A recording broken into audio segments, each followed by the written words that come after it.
Did you do boxing as well? Yeah, so I boxed as an amateur, but never competed, in tournaments because when I was doing Muay Thai, a lot of people were advising me to do boxing because more money. And my brother was so Boxing. against me opening up the gym. So he was like, don't, because The one that signed the lease for you? Yeah, signed the lease. No, don't do it. You should box. Because boxing was an Olympic sport. Yeah.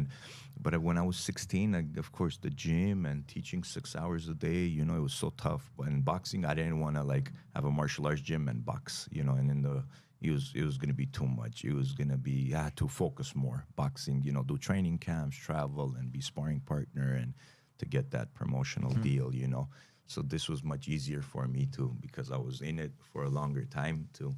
And I didn't have the connections back then for boxing to get signed with a promoter, but I wish I boxed because more money, of course. Boxing, I love it. I started loving boxing because of the competition. The older I got, I realized that the competition is so deep.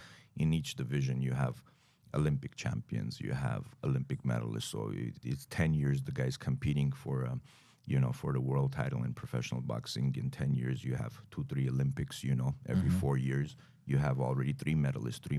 You have 9 guys that are Olympic medalists you have to beat to become a world champion. So that's what I love about it, because the competition is so serious and it's an Olympic event. Yeah. It's beautiful. Like It wrestling. changes the level, right? And it changes the level, definitely. And the finances, of course, everything. You could make a living, but it's tough. But yeah, so didn't compete as a professional boxer. Yeah, but you were, because I remember going to boxing events with guys you would support. Yeah, going to get my fight medicals and stuff with the guys. Yeah, no, I started, of course, coaching boxing, and the guys that I had kickboxers were good. I recommended them. What I didn't do, of course, transition into boxing. Like, you could do it, and I had a lot of fighters like that, and I had a lot of success. And there has been many great kickboxers that have transitioned into boxing and became boxing world champions. From Thailand to Samat Piakalum, let's say WBC champion. It was great Muay Thai fighter, one of the legends. And George kind of shared the story a little bit, how he came over. George brought a Muay Thai fighter that that is a boxing world champion, Yot Sanan, and 3K battery. He's saying how they never came to the U.S. and kept their title, and because they training camp you guys did with him, he won. Great times. Yeah, he fought Vincere Mosquera, and great, from Panama. Good fights. Good fighters out there. And so I had a lot of kickboxers like that. I started getting into boxing more professional, and a lot of years, of 12 years, I take my fighters to sparring at Wild Card. So Freddie, I know Freddie Roach very well. 3 days a week. So Monday, Wednesday, Friday, they spar. Consistent. Every day you go, there's every other day you go there sparring, and from 8 a.m. I would go, by the time we get there 9, and then start warming up until 2 p.m. Guys are sparring every, other day, 3 times a week. So for 12 years, I went every day. So I think by watching all those styles fighting, what I noticed at the end is, as I was going, is that what they know is they see so many different styles sparring each other, so many hundreds of rounds every day.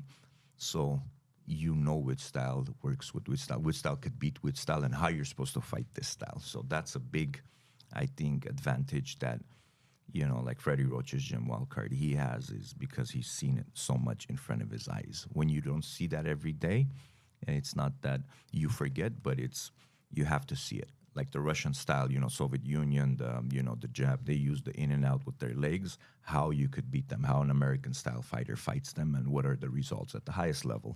And then you see the Filipino style lefty Pacquiao, the movement, and then you see the Mexican style, you see all that in front of you. And we would make adjustments with, like, Freddie, we could beat this guy with, like, he throws a great 1-2, he's the Soviet Union style in and out, like Bivol does, right? With Canelo, he does the in and out good, the 1-2. How do we stop that 1-2? So let's double jab, double jab is perfect. We don't let him go 1-2, we just pop 2 jabs and they can't throw the 1-2. So we would work on stuff like that, and it would work. The double jab stops that 1-2. Don't give him time to step in with that 1-2. Double jab, they're gonna back up, or you're gonna distract them. They can't throw it.